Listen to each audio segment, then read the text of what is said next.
Welcome back to LPNN, Loss Prevention News Network. I'm Amber Bradley. I'm Joe LaRocca, and I'm here with our special guest, Tony D'Onofrio, who's the Chief Customer Officer with Tyco Retail Solutions. Tony, thanks for being here. Thank you very much. A really good pleasure to be with both of you.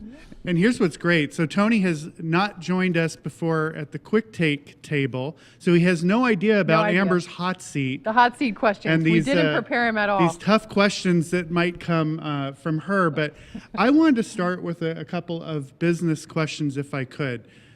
For those of you that do not already have Tony as your LinkedIn friend, listen to me right now. There are 20 or so people you want to follow on LinkedIn, and this gentleman is certainly one of them. He's considered one of the top 20 influencers on LinkedIn. Congratulations for that. Thank you very much. It's Tony C. D'Onofrio at twitter.com. And Tony, the other day you posted something very interesting about retail in 2020. It's a topic that we talk about a lot. Where's the future of retail headed? You are considered an expert on this topic. You lecture around the world to retailers, service providers, and other groups. Can you share a little bit about your vision? Where are we headed? Well, thank you very much for that question. So to me, shopping is transforming into an immersive day-to-day activity where in the old days it used to be a chore. You got to drive to the mall, you got to take the car, do all those types of things. In the future, it's going to be part of your life. So in retail in 2020, I'm saying that your life is really a shopping platform going forward. What that means is your house, your smart house, is going to be connected, and you're actually going to be shopping off of devices such as Alexa. You're going to tell Alexa, I don't want to go to the store anymore. I want to buy X or Y from Alexa. That your sounds car. good to me. General Motors just released an app in a car to actually allow you to shop from your car. And even social media, it's really becoming a platform where you're going to shop and be able to do those types of things. So everything you do in life is going to be shopping. Wow. And Tony, I know there's such a broad array of devices out there now. And, you know, I think people, you know, even at the basic level, they're trying to decide between an Amazon Fire Stick and a Roku and an Apple TV, right? We're still at like the grade school of technology. As we move forward, I just saw LG release the new fridge with the LED panels. Blink is certainly becoming a very prominent security device, right? We see Blink videos all over the place today. What are some of the devices when you talk to groups, you tell consumers, look at this, start here, and that will maybe set a pathway for you on what's next? So to me, it's all about platforms. And what I'm seeing is that technology is evolving into technology platforms on which you build something. And you start something simple and then you build on. So Alexa for me is a voice shopping platform. You're buying using Alexa as a way to shop and buy those types of things. Refrigerator is going to be a data feeding mechanism. Eventually could actually talk to Alexa. If you have a Nest at home, why couldn't the Nest automatically buy what you need to basically make your home more efficient? Why do you actually have to do things? So to me, it's about these connected devices becoming smarter, becoming platforms on which to buy. Television is another one where, to me, every surface, every single screen is really a way to shop, is a way to actually engage with a consumer. So when we first started talking about this, though, years ago, 2020 seemed super far away. It's almost like in Back to the Future when they had the flying car, and it was just, what, 1989? We're already supposed to have flying cars, right? Wait, so we do? Do we have any? Minus mine. Not yet. But it's coming.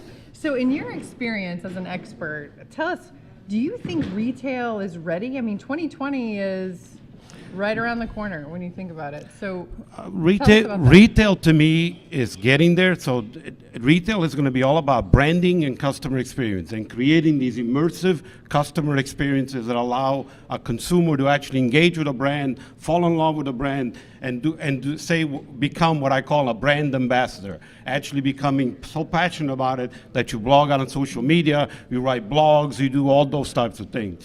So to me, what that means today is having a digital presence, having digital engagement, actually having that digital capability to reach you wherever you are. If you're sitting in your car, if you're sitting in your home, if you're watching television, that brand has to be able to reach out to you digitally and actually engage you. So let me ask you this. There's a recent study talking about mobile pay Mm-hmm. and knowing that that seems like retail's next step in the whole technology and integrated world and payment from your house, right? So one of the top challenges that retailers said was having the apps to support and having an integrated system, even just for mobile pay.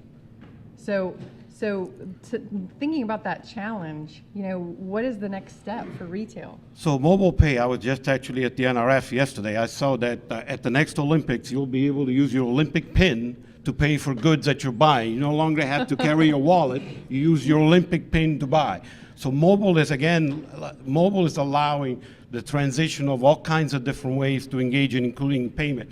We think in parts of the Western world that being on mobile is so amazing, but if you go to China right now, there are 500 million people buying goods on mobile devices already. Yeah. So there are countries in the world that are ahead of the game. Exactly right. And China is significantly ahead of us in the mobile digital purchase area. We were talking a little bit off camera about Singles Day and setting records, right? Tell us a little bit. What did you see, and how does that play into maybe what we can learn here in the U.S.? Well, Singles Day is a perfect kind of a holiday. It's a manufactured holiday. It started out as a college prank.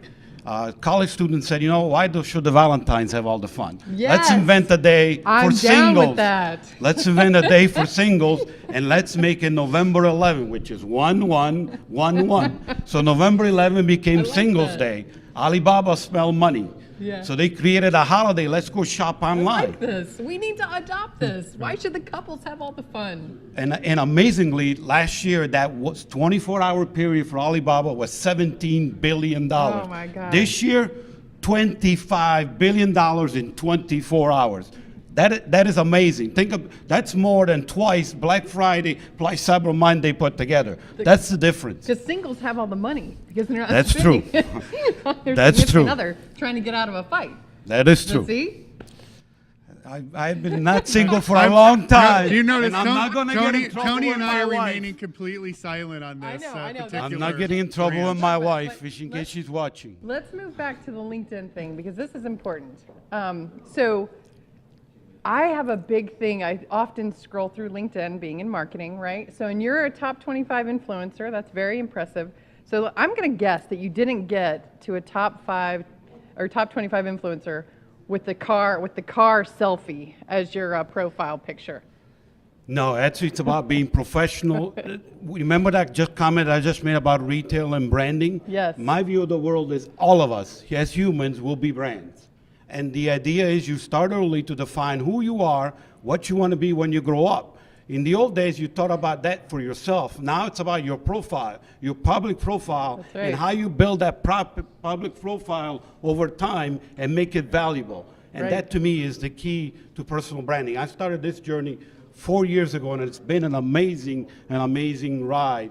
Helped a lot because social media was evolving around the same time. But to me, personal branding is the key to everybody's success in the future. So your opinion on the car selfie for the profile?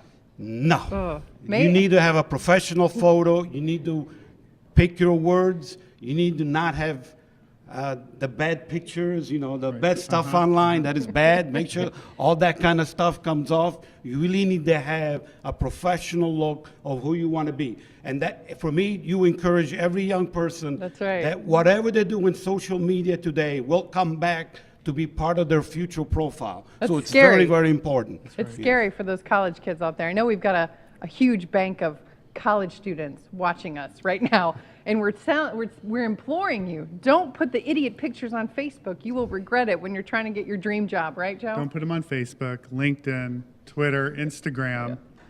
It's That's not true. about how crazy the selfie photo can Yeah. be. They will come back to haunt you Yeah. at some point. Or the sunglasses with the big fish that you caught as Yeah. your profile picture.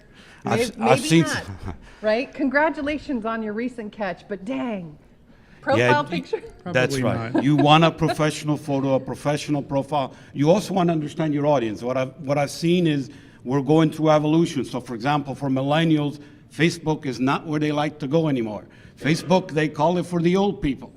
So Wow, where they so go where is it now? Now it's Instagram. You Their gotta tell favorite us. platform is Instagram. And in fact, Instagram had a major impact in this holiday season for retail shopping. Instagram is where they go in terms of they like to see it, they ask their friends what they think about it, and then they ask the next question, where can I actually go buy it? Yeah. So these platforms, understanding where you're at, where your brand wants to play, and figuring out what platform is important on a go-forward basis. He's spot on this. Yes. Absolutely. I've heard this from a number of small businesses and people coming up in the Hollywood socialite world. Instagram, Instagram, Instagram. Every day, consistently, variety of photos, spot on. So, Tony, we wanted to ask you, you travel an awful lot. You travel more than both of us combined times 10. So, travel hacks. We all have a few little tricks, right? So, somebody says you fly a lot. What's your first recommendation? Get TSA pre-check, right? Bypass the long line. Don't have to take off your shoes. Remove your laptop, etc. That's probably pretty simplistic. Give us a couple of your favorite travel tips. So what's nice about traveling, it is getting easier provided you work the system, and you have to work the system. The airlines are not there necessarily to make your life easier. Even if you are a top tier, they're still trying to make money on everybody. So to me, key things is exactly what you said, and it's not just you actually want, for example, there's a program called Global Entry that you can sign up for 5 years, and you actually get instant access in any worldwide airports when you're coming back, and it actually makes it so much easier to come in and out of countries. There are now countries that have reciprocal ways to get in. The UK is another one where you can actually get pre-clearance as a US passport and walk right in and not stand in a 2-hour line when you get to London. That's from getting to the airport and processing to the airport.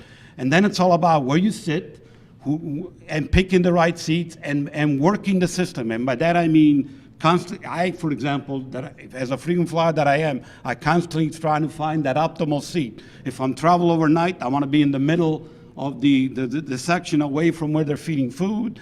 Do not want to be in the middle seat. So if I'm in the middle seat, I'm going to be checking almost every day to make sure I get away from that middle seat. So there's ways that you work, and you cannot get upset when things go wrong. I can tell you the airlines are going to give you lip service in terms of how they're sorry and all that, but they're doing a job. So really go with the flow. Things do fall apart. But having said that, there are ways to work the system from behind and actually contacting the airline after that actually get you some nice perks if you do it the right way. So there are ways to work at it, both when you get to the airport, within the flight itself, and then when you're done, if you're not happy, how to get something done out of it. And don't forget, social media is a perfect mechanism where you can then do some follow-up and do some other things. That's great. Well, thank you so much. Thank you for being here with us, and also thank you for your support, for sure. So now we're going to turn it back over to Gus for another episode. Thanks for watching.